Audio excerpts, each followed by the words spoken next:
Hi YouTube! Work put a lot on my plate the last month, so it's been a little longer than I wanted, but welcome back to The Future Is Now, a 5-part series where we optimize the early game of Fire Emblem Awakening's Lunatic mode. If you didn't see the videos on the Prologue and Chapter 1, I'll link them in the description, but the general idea is that I'm showing off fast, reliable clears of the first 5 maps of the game using a plus speed Robin. I'm also training as many units as possible and sharing strategies for raising and getting the most out of the game's early joiners. You could see this project as a kind of guide to help new players get their bearings in Lunatic difficulty, and maybe to help more experienced players add something to their repertoire. There's no housekeeping to go over this time, so let's just take a look at the map.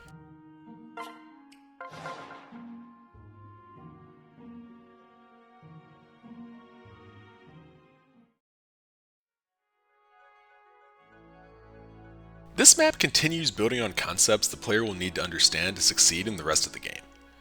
Chapter 2 echoes the Prologue's design ethos of splitting the enemy into 2 groups. One nearby that's aggressive on the first turn, and one further away that aggroes when you step into their range across a narrow bridge. The difference is that each of those squads have as many enemies as Chapter 1 did in total, and they have more weapon variety than we've seen so far. This is the first map where all 3 corners of the weapon triangle are represented, and all in formidable numbers too. Fortunately, Chapter 1 introduced defensive terrain, and Chapter 2 expands on it. We can use this conveniently placed mountain to limit the ways the enemies can approach us and force them to attack specific units. Because of our starting position, the woods tiles at the southern edge of the map also restrict the enemies more than they do us. Also like Chapter 1, the enemies here have a lot of opportunities to randomly decide which path toward you they want to take, which can cause problems because that terrain I mentioned makes the field asymmetric, so an enemy being on your right versus above you, for example, can require totally different responses. I talked about the mechanics behind this behavior and some ways I like to play around it in my video on the last map, so check that out for more information. In Chapter 2 there are more enemies, so there are more chances for random movement to mess with our machinations. As a result, a lot of clears of this chapter are either fast or reliable, but not both. The strategy I'm going to present today is my best attempt at reconciling that problem. It eliminates every instance where random enemy movement can affect the outcome of a turn, only uses one attack with under a 95% chance of success, requires no dodges, dual strikes, or crits, and finishes in 11 turns. The only skills enemies here can roll are Gamble for the Barbarians and Patience for the Mercenaries, which can be played around easily with crit blocking formations and Frederick respectively. This is probably the most involved clear on the channel so far, so I hope you liked the results as much as I did. Before we get started, we get 2 new additions to our team on turn 1. Let's take a look at them. Stahl is the counterpart to Sully. Together, they're this game's Christmas Cavaliers, and their stat spreads are what you'd usually expect of that archetype. Sully is faster and has better skill, while Stahl is stronger and has better defense. Unfortunately for him, that's not as good of a trait in this game as it might be in something like the Sacred Stones or New Mystery. His 6 base speed means that he needs to hog a speed pair up to avoid getting doubled by most early Lunatic enemies, and he'll need speed support for a while if you want to keep using him. Sully doesn't have that problem, but even if she did, she joins a chapter earlier and can easily have a lead on Stahl in XP, stats, weapon ranks, and supports. For our purposes in this series though, he's still useful, since he gives us more access to Cavalier's excellent pair-up bonuses and another vehicle to ferry foot units around. Stahl's long-term payoff during the campaign isn't great, just because most of what he wants to do can be replicated at less cost by other units, and his lack of sustain means he doesn't have good prospects as a primary carry. As a Cavalier, he starts with Discipline, so raising his ranks is easy, and if you train him now, he'll work very similarly to Sully for much of the Gangrel arc. His best bet to distinguish himself from her later is probably to become a Bow Knight, but by the time that's available you use Gregor or even Varian, and unlike Stahl, those 2 don't need a second seal. His good strength and defense mean he can be a solid parent for kids like Severo and Laurent who have their own sustain, especially if he goes into Myrmidon to pass down Vantage. Myrmidon also helps him fix his speed and gives some neat skills, but giving up his horse and becoming sword-locked is hard for him to work around. It's restrictive to train Stahl early on, and it's hard to justify giving him the seal he wants once they become available. You can still make him work with some elbow grease, and you can get okay reward out of him if you do. Generally though, Stahl is just that, okay, and for most playthroughs, you'll have better options available. Fortunately, our other new recruit is a lot better. Vake is a level 3 fighter with high HP, strength, and skill, but his training arc can be awkward. He has the same base speed as Stahl, so he really wants to use speed pair-ups, but those are in high demand this early. His low luck means he'll usually need to be a part of crit blocking formations if he wants to reliably weaken a target for someone else or fight on enemy phase. His good skill is offset by Axe's low accuracy, so it can be hard to raise his hit rates to comfortable levels, at least on this map where he hasn't had the opportunity to gain any levels or support ranks. Despite these difficulties, Vake succeeds in a key area where Stall fails. If you give him the backing he needs during the early game, he rewards you by becoming a very competent unit. As a fighter, Vake's pair-up gives plus 4 strength and plus 2 defense, which is amazing for fast units like Crom or Sumia who want some extra power and are just short of some defensive benchmarks. That's just as well, since Vake also wants their speed bonuses for himself. If he gains 1 strength by level up, his pair-up will also give 1 more point of strength, and if he reaches C support with an ally, he'll give another point of strength and an extra point of defense. He can reach C support with Male Robin or Crom by the end of this map, which means that as early as Chapter 3, he can provide an outstanding plus 6 strength and plus 3 defense to one of them. That by itself makes him useful for our purposes today, but he gets some nice tools once we have access to shops after Chapter 3. Once you're there, he can buy a bronze axe from the Prologue armory and use the forge to make his weapons more accurate, more powerful, or both. He also makes good use of strength and defense tonics, like any physical unit. If he's been trained, he can leverage these tools to become strong, accurate, and consistently capable of taking 2 or 3 hits. In the mid-game, his hero promotion gives him a big boost to his speed and access to soul at level 5, which makes him a self-sustaining hand axe tank during the Vol mark and gives him a great skill to pass down to his kid. In the late game, he has the option to transition into warrior, where he trades a couple points of speed and skill for more power, more bulk, and bow access. Vake is probably the most inconvenient unit to raise of the ones we've gotten up to this point, but he balances it out by having easily the best reward of any of them besides Crom and most Robins. We'll get one more character in a little bit. She's still on her way, but she's pretty important, so let's introduce her now with the help of a little movie magic. On turn 2, we'll get our last new unit for this chapter, Muriel. Fortunately, what she lacks in punctuality, she more than makes up for in power. She's a glass cannon in the vein of someone like Lind or Lute from previous games. Very high magic and good speed, at least once her growths kick in, but she's frail. Like Vake, Muriel is a great asset at every stage of the game. Early on, she provides plus 4 magic and plus 2 skill on pair-up, which makes her a fantastic partner for Robin, and she also has access to accurate, reasonably powerful 1-2 range herself. In the mid-game, Muriel's strength in combat will start to fall off, but she can promote to Sage to get staves. Those have 2 benefits. The obvious one is the great utility that healing and especially rescue can provide with such a high magic stat, but staff access also gives her a source of XP that's exclusive to her. When she kills a unit, that means someone else couldn't, but when she has a free turn and casts Mend or Rescue, the XP she gets has no opportunity cost at all. That means she can gain levels in Sage surprisingly quickly, and her reward is learning Rally Magic at level 5 and Tome Fair at 15. Tome Fair is a great skill for her, but its best use is to be passed down to her son Lauren. With a dad who gives him a bit of bulk and maybe something cool like Vantage or Arms Thrift, he can reclass to Dark Mage and use Nosferatu to completely take over the back half of Awakening. Getting access to a Lauren with good bases and a strong starting skill set is the biggest part of Muriel's value proposition as a unit, at least in the long term. Back to Muriel herself though, once she picks up Tome Fair, she has 2 options. Either go Valkyrie, where she can enjoy all the perks of being a Sage, plus a free horse and rally resistance, or go Sorcerer to try her own hand at Nos tanking. Valkyrie is usually better since there's no shortage of ways for a high magic, high move staffer with 2 rallies to make herself useful. She's not the best Sorcerer, but she's definitely good enough. Nosferatu and Tome Fair keep her combat relevant all game long, and the class makes great use of the power she gains in Sage, provided you're willing to give up her staves. Chapter 2 is a good opportunity to feed XP to an early game project unit, whether that's Sully or any of the units we got on this map. I'm going to be showing off how to train Muriel in this clear because out of those options, she has the best combination of short-term reliability and long-term payoff. Even if you don't field her all game, she's a huge help on this chapter, and you can always use Chapter 3 to start raising your training project instead, since it's a much simpler map than this one. Just like Sully, Muriel can get C support with female Robin on her join map, but she can't do that with male Robin. To keep the clears in this series roughly unisex, like last chapter, I'm going to play so that if you mimic my moves exactly with a female Robin, you'd unlock her C support after this map. In Chapter 1, we got 3 support points between Robin and Sully, which would have unlocked their first support if Robin were female. Male Robin needs 1 more point, which I'm going to get this chapter, So my early game route will have access to C-Rank Cavalier Para bonuses for Chapter 3, regardless of which gender we use. Stall or Vake can reach C support with male Robin here too, but Sully makes Stall support redundant, and Crom and Vake generally appreciate each other's bonuses more than Vake and Robin do, so I'm going to build that support instead.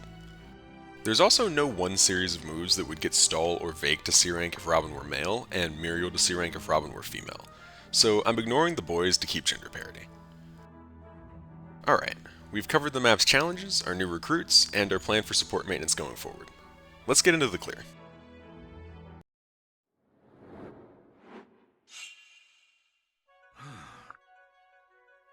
Vake doesn't have his weapon yet, but he can still work on his support with Crom.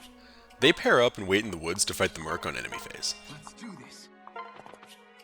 Stall's real contribution is bringing a second bronze sword with him. Now, Fred can use one to control his damage, and Robin or Crom can use the other to boost their hit rates. Quick and dirty. I like it. Shall we? Fred has to move adjacent to the mountain to keep the Barbarian from reaching Lissa. If he waits directly east of him, some enemies to the north and east can take paths that ruin our positioning 2 turns from now, but if he waits here, any random enemy movement will normalize by the time they get to us. It looks like the Barbarian and the Merc can both attack Crom here, but the Barbarian is first in the move order, and he sees more damage and a higher hit rate on Robin, so Crom will only have to face 1 attack.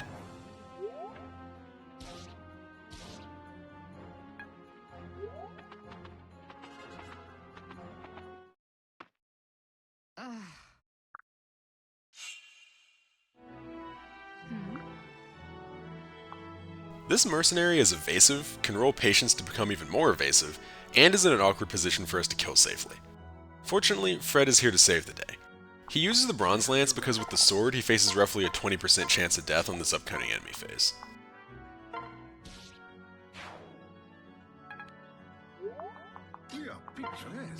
With Vake's strength bonus, Varian puts this Barbarian in range for Muriel.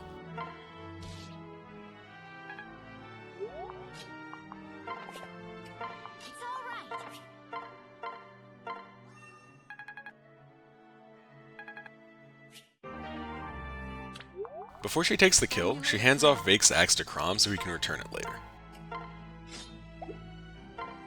Anytime I don't unequip a support unit, like I didn't with Robin here, it's to boost reliability.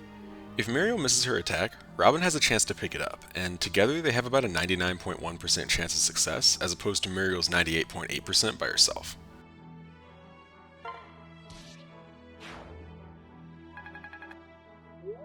My strength is yours.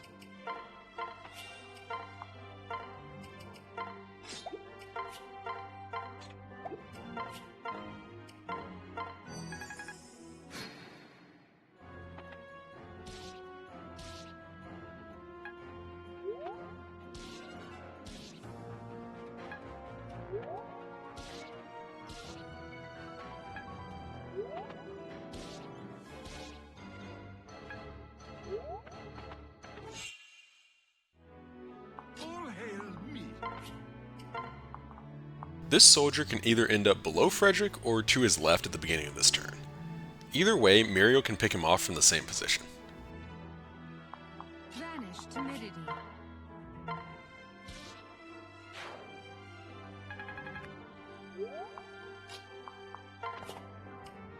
Fred transfers Sully to Robin so they can work on their support, then downs his elixir.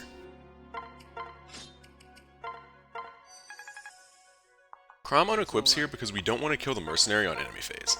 If we do, the soldier could come in behind him and finish Crom off. You can do it.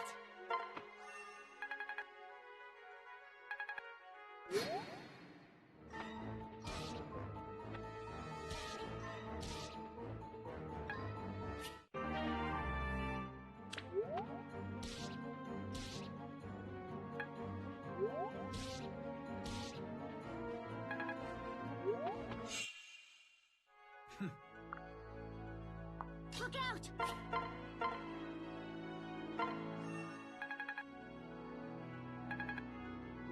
Muriel uses fire to get a kill, and Robin's going to take it back for enemy phase. I've got your back. Lissa can only heal 1 person at a time, so Crom gives his vulnerary to Robin before taking out the Merc.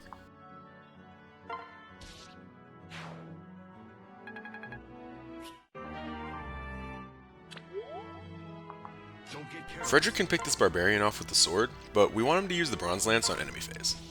Varian is free this turn, so he has him equip it. We are picturesque.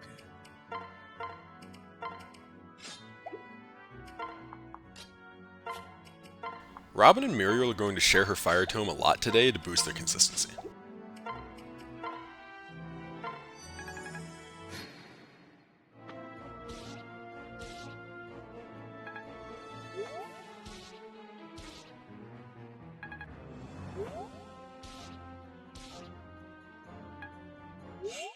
The hardest part of the initial wave is over.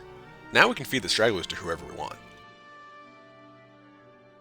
I have your back. Fred's kill on the mountaineering soldier is the least reliable move in the whole chapter. In true hit, it's 94.4% accurate.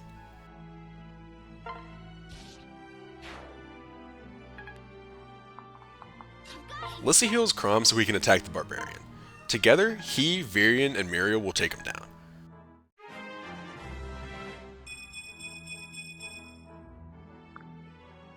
Stay focused.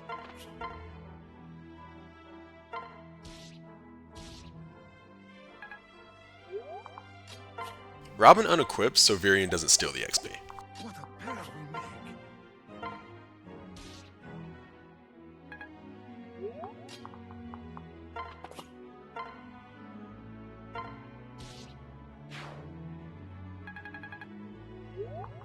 Enlighten me.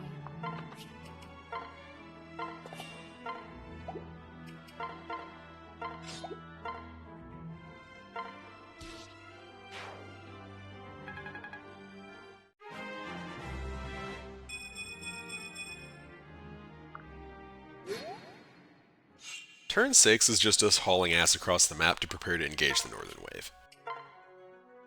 Never fear.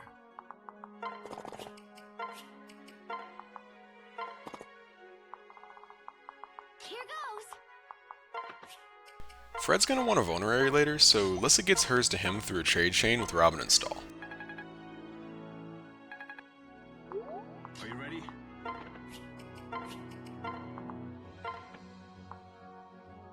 Muriel hitches a ride with Sully so she can get into position next turn. We are picturesque.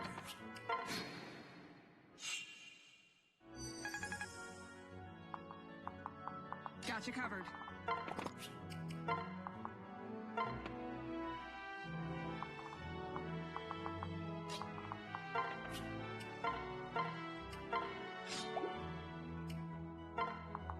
Teach is right here. Lissa won't get a chance to heal Crom next turn, so she patches him up now. Come on. Believe. This square is the furthest south a unit can end their turn and still trigger enemy aggression, and it's also the right distance from every enemy that they all move predictably. Any further to the north, and not only will Fred face a chance of death, but 2 enemies will have a chance to move randomly. If you move to the right side of the bridge instead, the boss will randomize his movement too, and it's imperative that he walks straight down.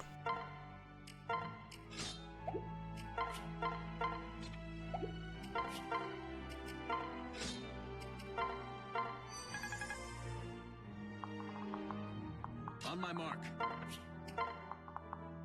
Aspirants, Robin.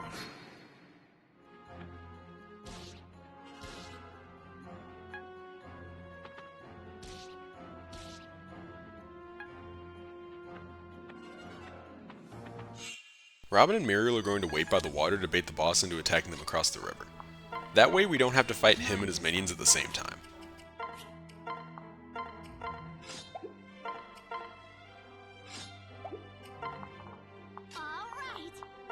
Lissa gets a staff rep in and Sully hangs out to build support with Robin.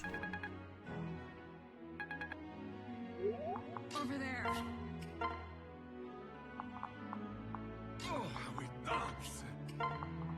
Crom and Vake wait to meet the mercenary on enemy phase. Fred's going to pull back to the fort and heal. If he has too little HP, the boss will target him instead of Robin, even if Fred would live. The threshold for that decision is 16 HP. If Fred has any less than that by the time it's the boss's turn in the move order, he'll be the more attractive target. This is because the boss sees that he could theoretically deal 15 damage to Fred with a crit. He only has about a 1 in 199 chance of success, but if it's available, the boss will take that minuscule chance to score a kill over attacking Robin and having no chance at all. This barbarian moves before the boss and will do 6 damage to Fred.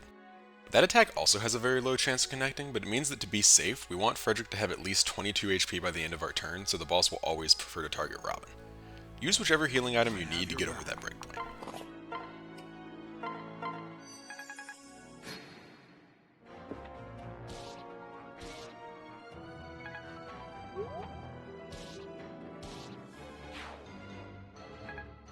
Lissa, Sully, and Muriel's pair-up form a crit blocking formation.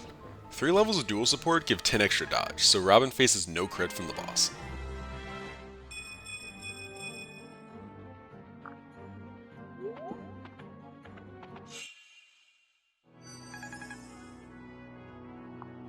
Lissa pulls Muriel here because the magic bonus lets her heal Robin for 2 more HP. That way he can survive the boss's next attack without using Sully's defense pair-up. Robin takes her back for enemy phase. On my mark.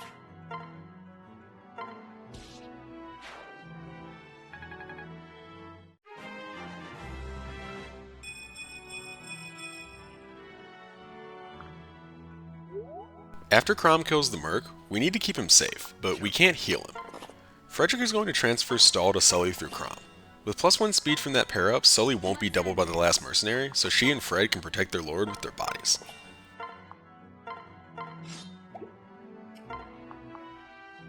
Varian replaces Sully in the crit block formation.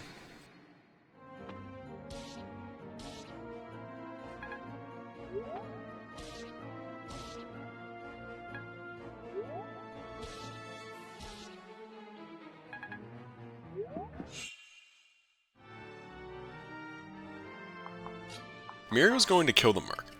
Accounting for the 40% chance he has to roll Patience and Robin's chance to dual strike, this attack is overall about 97.5% reliable.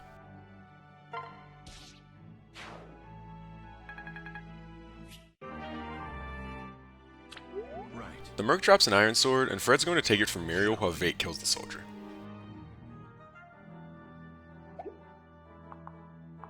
First though, Varian ships him into range.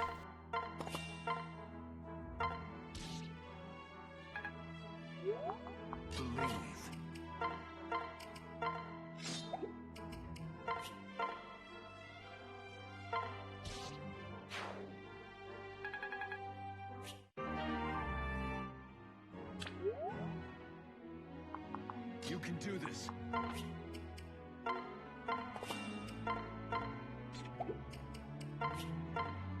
Fred wanted the Iron Sword because he needed Crom's pair-up to double this Barbarian, but also because he needed a Strength pair-up to one round with the Bronze.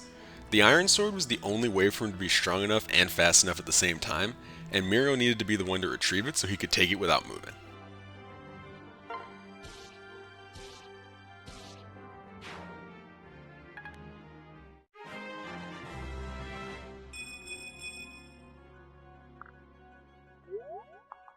I've got you.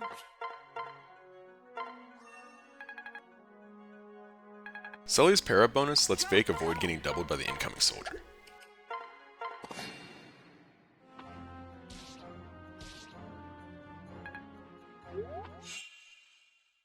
We're down to the last 2 enemies. Varian can chip the soldier, and Vake can pull Robin so our tactician can finish them off.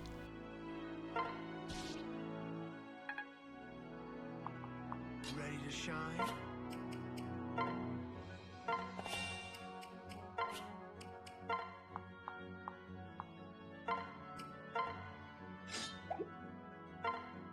Vake can get this kill too, but he's slightly less reliable and Robin has better reward long term. Now or never.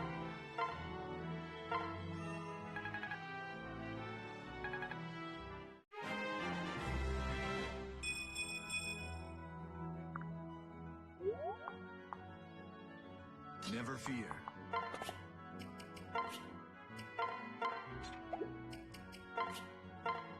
Fred sets up the kill for Muriel. 99% of the time anyway. If he dodged enough attacks during the chapter, he won't even care if he gets crit here.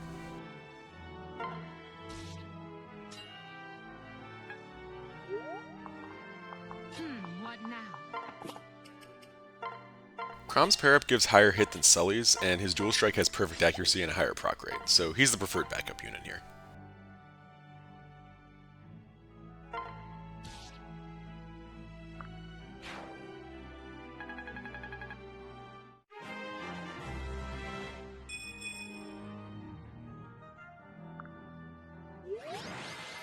Three maps down, 2 to go. Like I mentioned, this one has the most moving parts so far, and at one point I actually didn't think it was possible to come up with a consistent clear that wasn't a Frederick solo.